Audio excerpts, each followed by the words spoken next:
러시아가 낳은 세계적 대문호 레프 톨스토이 작품 중 빼놓을 수 없는 것이 부활입니다. 방탕한 귀족 청년이 한 여인을 파멸의 길로 내몰았습니다.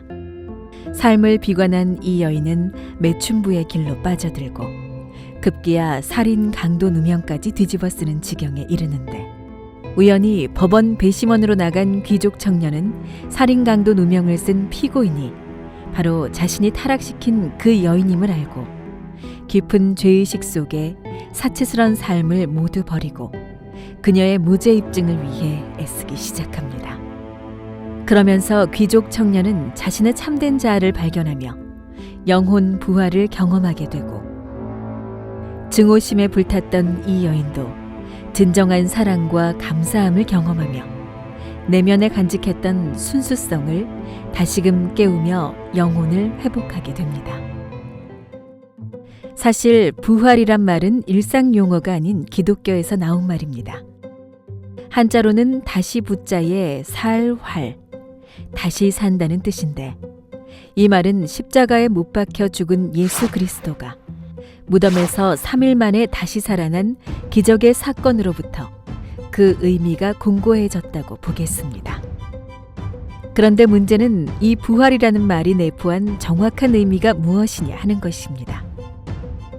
하나님 아들이며 메시아로 온 예수님은 생전에 당신의 제자들에게 죽은 뒤 3일 후에 자신이 살아날 것을 예언했고, 십자가 사건 후 무덤에 있어야 할 그의 시체가 사라지면서 예수 그리스도의 부활, 즉 그의 육신이 다시 살아난 것은 실제 사실이 되었습니다. 이후 부활한 예수 그리스도는 자신의 모습을 막달라 마리아를 비롯해 베드로, 요한 등 제자들에게 나타내 보이셨고, 기독교인들을 박해하고 잡아들였던 바울에게도 나타나 그를 회심시킴으로써 부활한 예수를 증거하는 믿음 강한 제자로 거듭나게 했습니다. 여기에 더해 예수님 부활 당시 무덤이 열리고 신실한 성도들의 몸도 되살아나 도성에 들어가서 많은 사람들에게 나타났다는 기록이 있습니다. 이 성경 기록을 접하면서 한 가지 궁금증이 드는 것은, 예수 부활 당시 함께 되살아난 그 성도들은 그 후 어떻게 되었는가 하는 것입니다. 그리고 그렇게 되살아난 성도들을 보았다면 이스라엘 사람들은 왜 예수님을 믿지 않았을까 하는 것입니다. 어쨌든 부활은 죽은 몸이 다시 살아난다는 의미를 갖고 있는데요. 그래서 그런지 기독 교단 중 많은 교파와 신자들이 죽어서 그 형체가 이미 훼손됐거나 사라져버린 육신의 부활을 극구 강조하며 믿는 경우가 많은데, 그들이 그렇게 말하는 그 근거는 우리가 부인할 수 없는 성경의 진리적 위대성 때문입니다.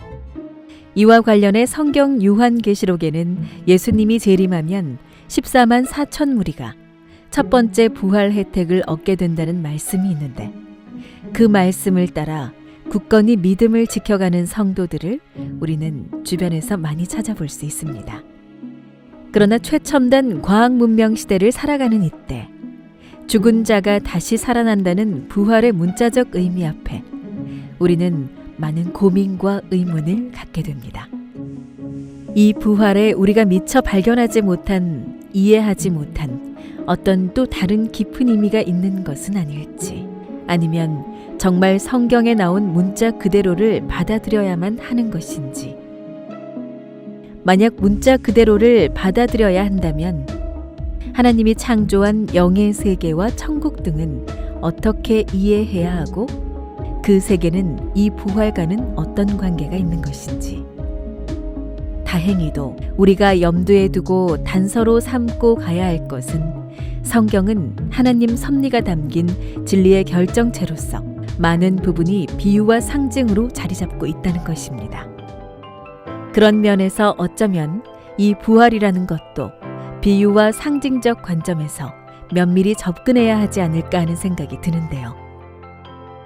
그럼 가정연합 부활론 강의를 통해 부활의 그 정확한 의미와 뜻을 지금부터 함께 알아가 보도록 하겠습니다.